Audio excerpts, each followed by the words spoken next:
There's a saying in storytelling that reads something to the effect of, "The greatest villains are often the heroes of their own stories." There's a righteousness to villainy that operates in various extremes within a story, and it's often through that righteousness that audiences are enabled to follow these villains' wrongdoings from a place of empathetic understanding. In turn, this creates a bit of a tumultuous relationship between the audience and the villain. We understand why these villains may be doing what they're doing, however, we don't necessarily agree with the means they take to achieve it. Sometimes these villains' motives stray far away from redemption. A good example of this might be Thanos from Marvel's Avengers. He sees sentient life as the sole force behind the imbalance of the universe, and seeks to eliminate half of all sentient life from existence to correct it. And you can't bring a villain back from something like random intergalactic genocide, but that doesn't mean that all villains are beyond redemption. Today, we're going to be taking a look at how to give a villain a redemption arc, and we're going to use one of Marvel's more iconic villains to do it. Venom is a tricky character to get right. And he's an even trickier character to get right without Spider-Man around to deepen the symbiote story. 2018's Venom, while far from being a perfect film by any definition of the term, was not only able to introduce Venom as an extremely dangerous villain, they were able to present the growth and understanding necessary to completely redeem the character into an anti-hero by the film's completion. On my planet, I am kind of a loser, like you. Excuse me? And I'm getting to like it here. This film was undoubtedly controversial with fans seeking pure retelling of Venom's origins, and you know what? That controversy is completely warranted. Venom was one of the most popular comic book villains of the 90s, and 2007's Spider-Man 3 really let Spider-Man fans down, as one of Spider-Man's most iconic villains was relegated to little more than a rushed side plot with little to no substance. So the idea of creating an origin story for Venom, this time entirely without Spider-Man, likely left some fans on the fence with their feelings about Venom being a standalone reboot. However, what the film lacks in comic book accuracy, it more than makes up in treating Venom like a living, breathing, complicated organism that is able to empathize and connect with the tragic host of Eddie Brock. When Venom first introduces itself to Eddie Brock, it is completely obsessed with the idea of destroying all of humanity. It's pretty much as purely evil as evil can be. However, the writers here use the concept of symbiosis to their advantage by allowing us to open to a character like Venom being capable of growth and understanding. Symbiosis, after all, is a two-way street, and as much as Eddie Brock is physically empowered by Venom's more destructive capabilities, Venom is equally as empowered by Eddie Brock's unwavering determination to do the right thing and make the world a better place. What really made you change your mind? You did, Eddie. We say it all the time in the real world. It takes a big person to admit when they're wrong. There's an air of admiration and respect to that phrase. As humans, we're hardwired to forgive people who have made mistakes and done people wrong, provided that those people own up to those mistakes and take the initiative to right the things that they have done wrong. Creating a redemption arc for a comic book villain is not so different from real life. The more we see a character making a concerted effort to right their wrongs, the more we want to forgive them. Granted, this effort often ends with the antagonist giving up their lives, like Doc Ock in Spider-Man 2, or more famously, Darth Vader in Return of the Jedi. However, had these characters not given their lives to make up for their misdeeds, we likely would have forgotten them almost entirely. It's exactly what happened with characters like Loki or the Scarlet Witch, though the latter seems as if she might be swinging back in the opposite direction after WandaVision. As audience members, we are constantly cheering for the humanity in characters.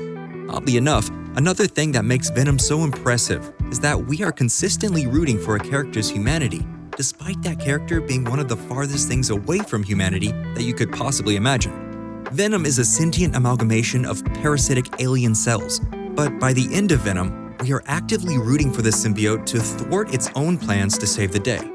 Why? Because Venom appeals to our humanity by demonstrating an ability to understand the difference between right and wrong. There are good people in this world, a lot of them, and then there are bad people. You have to tell the difference. There are other layers of giving a villain a proper redemption arc at play here. For starters, Venom seeks to thwart the symbiote's plan before they are executed. This is a big part of what makes Venom redeemable. Had the symbiotes been allowed to invade Earth and begin consuming humanity, a redemption arc might have been a little more difficult to execute. So balance is also something extremely important to consider. This is a concept that has been thought about at length for centuries. the concept of morality and the balance of good and evil is something that has been contemplated since humans learned how to communicate, if not longer. We see evidence of an understanding of morality in greater apes as well. So perhaps it's something that is just completely ingrained in all of us. Yin and yang, balanced duality, opposing forces. However you choose to describe it, to truly achieve retributive justice for an evil character, the good they do needs to, at the very least, be on par with the evil that they do, which is probably why so many writers end up killing off their antagonists. After all, there's no greater sacrifice than one's own life. While killing off your antagonist in an act of martyrdom isn't necessarily a new concept, it has literally been done for centuries, it can almost feel a little like taking the easy route to addressing morality in a work of fiction. It's much more difficult to write a redemption arc for a villain in which he not only survives at the end, but effectively becomes the hero of the story. It's so difficult that it almost never happens. The Terminator? Self-sacrifice. Severus Snape? Self-sacrifice. Darth Vader? Self-sacrifice. Kylo Ren? Self-sacrifice.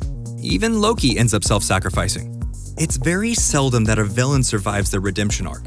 In fact, it happens so rarely that one of the only other villains we can think of that ends up surviving their redemption arc is the Grinch. The Grinch found the strength of 10 Grinches, plus 2. The same mechanics in redeeming that character are at play with Venom. The Grinch's heart grows. The character becomes more than just a sociopathic monster hell-bent on depriving people of their joy and ruining lives. Through his experiences of profound kindness from the people of Whoville, he becomes an emotionally considerate being who develops a profound understanding of right and wrong and makes an indelible effort to correct his mistakes. Are we saying that Venom is the Grinch of the MCU? No, there's nothing Christmassy about this guy at all. However, the ability to play off the audience's capacity for forgiveness and understanding is definitely at play in both of these films, and it works wonders for giving a character a redemption arc without forcing them to end their lives in the process. Venom delivers a redemption arc that is seemingly impossible to pull off. They take a disgusting, ugly, sentient pile of parasitic black ooze with designs of consuming every living being on the planet and send it through a deep and emotional journey through the eyes of an incredibly sympathetic human host. And by the end of it, that pile of ooze ends up feeling more human than a majority of the other characters in the film. Whether you loved Venom or hated it, it's hard to argue that this film was able to pull off a redemption arc that on paper seems almost impossible. So, can you think of any other antagonists who end up surviving their redemption arc? Can you think of any that should have? Let us know in the comments down below. And if you'd like to stick around, there are a couple of links floating in the window here. Feel free to click any of those, and hey, thanks for watching Nerdstalgic. Until next time.